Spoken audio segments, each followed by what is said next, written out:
عمران خان افغانستان ته د متخصصانو کاري ځواک استولو غوښتنه کړې ده چې په اړه طالب چارواکو څه ویلي بشپړ حال په ویډیو کې. سلامونه د ژوندون پریس درنو لیدونکو. د پاکستان لومړي وزیر عمران خان د خپل هیواد له چارواکو غوښتي چې له دوستو هیوادونو سره همکاري وکړي. همدارنګه داسې متخصص کسان افغانستان ته واستوي چې په روغتیايي، مخابراتي او بانکداري برخه کې وړتیاوې ولري چې په افغانستان کې د بشري کړکېچ مخنیوی وشي. ښاغلي خان د هیواد د لوړپوړو چارواکو او وزیرانو کمیټې په درېیمه غونډه کې د افغانستان سره د مرستو په تړاو د ملګرو ملتونو غوښتنه ستایلې دي. ولې د افغانستان وضعیت په هکله اندېښنه ښودلې او په وینا یې د اړتیا په وخت کې به افغانان هیر نه کړي. د یادونې وړ ده چې ملګرو ملتونو او مرستندویو ادارو وړمه ورځ په افغانستان کې دننه له 22 میلیونو کسانو او دغه راز د هغو 5.7 میلیونه افغانانو سره چې په کور دننه بېځایه شوي او یا 5 ګاونډیو هیوادونو ته کډوال شوي د بشري مرستو لپاره د 15 میلیارډو ډالرو مرستې غوښتنه وکړه.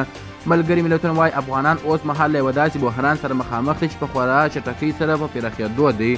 د پاکستان لومړي وزیر ویل د نړیوالې ټولنې دا غوښتنه تکراروي او په اوسني سخت وضعیت کې د مرستو غوښتنه کوي چې افغانستان له اقتصادي سقوط ته وژغورل شي او د خلکو ژوند وژغورل شي. د پاکستان لومړي وزیر دفتر وایي عمران خان له افغانستان سره د ریل پټلۍ، معدن، درمل جوړولو او رسنیو برخه کې د پاکستان همکاریو زیاتولو ټینګار کړی. د لومړي وزیر دفتر وایي په افغانستان کې د طالبانو له واکمنېدو وروسته پاکستان د غنمو، روغتیايي وسایلو او ګرمو کالیو په ګډون د 15 میلیارډو روپیو ارزښت مرستې افغانستان ته استولې. قدرمنو لیدونکو ډېره زیاته مننه چې ویډیو مو تر پایه وکتل. زموږ همدغه یوټیوب چینل در سره سبسکرایب او ویډیو مخ ته شیر کړئ. تر بیا او بلې ویډیو د الله په امان.